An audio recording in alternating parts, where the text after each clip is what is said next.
La race charolaise joue un rôle de leader dans les croisements depuis des années. C'est pour cela que la société Gen Diffusion avait élaboré un produit spécifique qui est destiné à ces éleveurs pour se diversifier dans la production de viande. Ce produit s'appelle Super Charolais et présente une gamme de taureaux bien adaptés aux différents types d'élevages dans les différentes conditions climatiques, aussi bien sur les races laitières et sur les races à viande.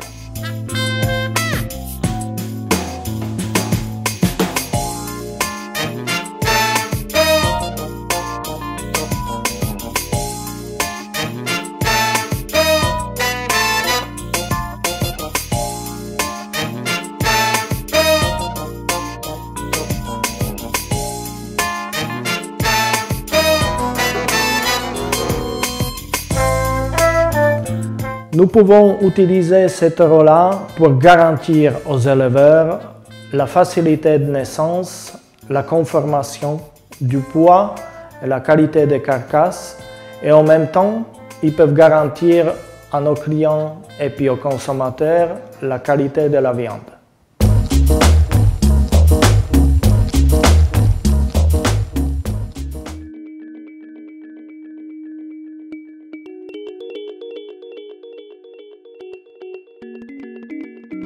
Donc ici, sur l'exploitation, la première production, c'est la production laitière qui représente 50% de l'activité.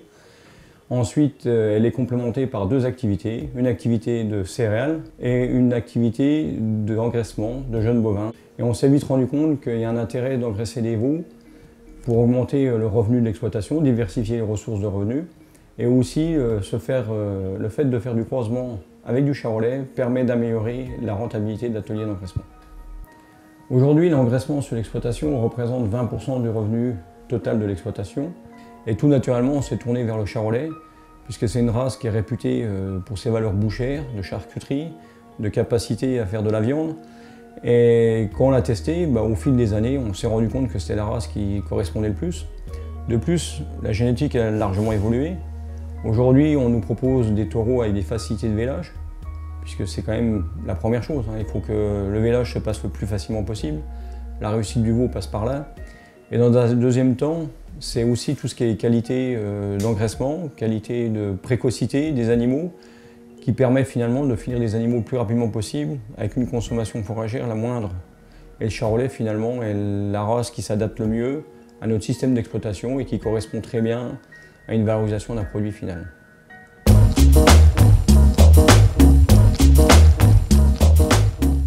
Donc à l'aide de soie tétine, on fait boire le veau, donc à 2 repas par jour, sachant que le premier repas, on essaye de donner 10% du poids du veau minimum en lait enrichi en colostrum pour passer les anticorps de la mère à son veau. Et une fois qu'il est habitué à téter avec le soie tétine, ça nous permet après, nous, au bout de 7 jours, de le mettre en case collective avec un dalle à veau et qu'il s'habitue tout seul à finalement aller téter.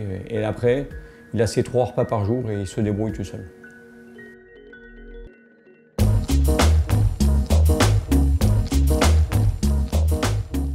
Donc sur l'exploitation, les veaux, une fois qu'ils ont atteint l'âge de 6 mois, passent en atelier d'engraissement. Donc l'atelier d'engraissement est un bâtiment spécifique où les animaux sont tous nourris à base de maïs, donc maïs en silage, avec un concentré qui est aussi du maïs épi, donc enrichi en UF, qui permet d'apporter une phase énergétique importante. Et pour corriger la ration, donc on y met un tourteau, donc tourteau de colza, si possible, donc produit localement sur le territoire. Et en fait, cette phase de transition est aussi une deuxième phase importante dans la vie du veau, puisqu'en fait, il passe d'une ration sec, foin et concentré, à une ration maïs.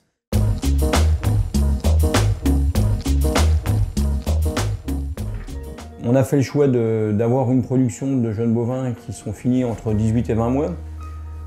Certes, on pourrait les pousser un peu plus, mais c'est le choix qu'on a fait sur cette exploitation. Ce qui nous permet aujourd'hui de sortir des animaux finis qui sont entre 440 et 450 kg de moyenne sur une moyenne de 19-20 mois. Donc le choix qu'on a fait sur l'exploitation, c'est de privilégier les fourrages grossiers de l'exploitation. Donc comme je le disais tout à l'heure, maïs en silage, maïs épi, plus les concentrés qui sont les concentrés protéiques, donc le tourteau de colza. Et ensuite, ce qui nous permet finalement d'avoir un produit fini qui ne nous coûte pas cher. On recherche l'optimum de la production où on fait notre ressource fourragère avec un coût de production qu'on recherche le mieux maîtrisé possible, puisqu'on a des surfaces fourragères, donc on essaie de les valoriser au travers de nos animaux. Et ce qui nous permet finalement peut-être de ne pas avoir une performance de sortie d'animaux très jeunes, mais plutôt rechercher un coût alimentaire le plus faible possible. Donc ce qui nous permet de dégager une bonne marge sur notre atelier d'engraissement.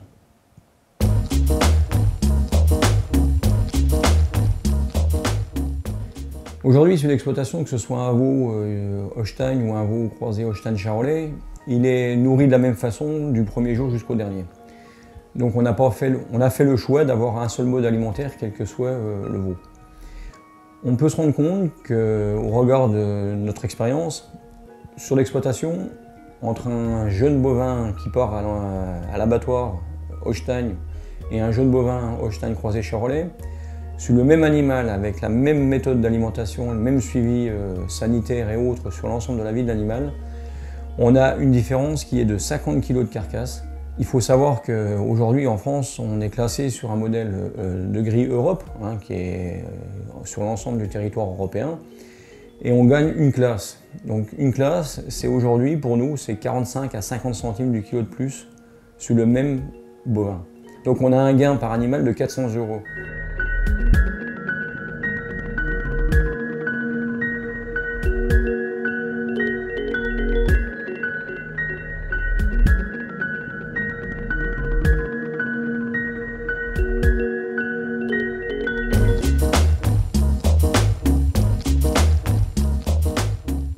Le choix d'amélioration génétique se fait au quotidien.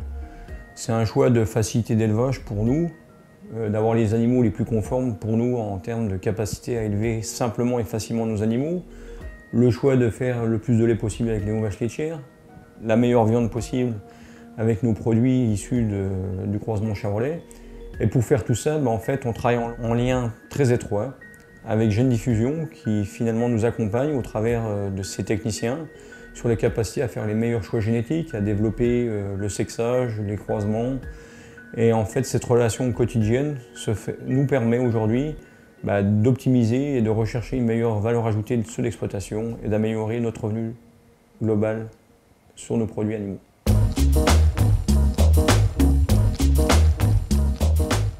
On a une croissance avec les éleveurs modernes, ils savent utiliser la nouvelle technologie qu'on leur propose, telle que le sans-corne, tel que le sexage au niveau mâle.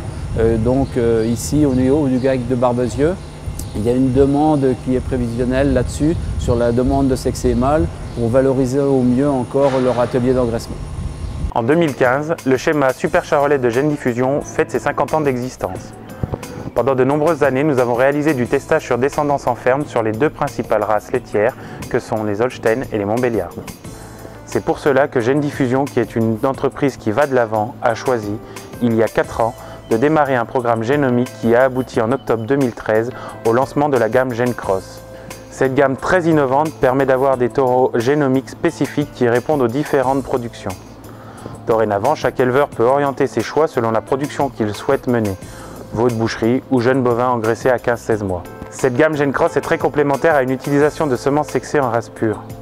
Ainsi, les éleveurs pratiquent le croisement sur leurs vaches de moindre valeur génétique pour bénéficier d'un complément de revenus non négligeable à la production laitière.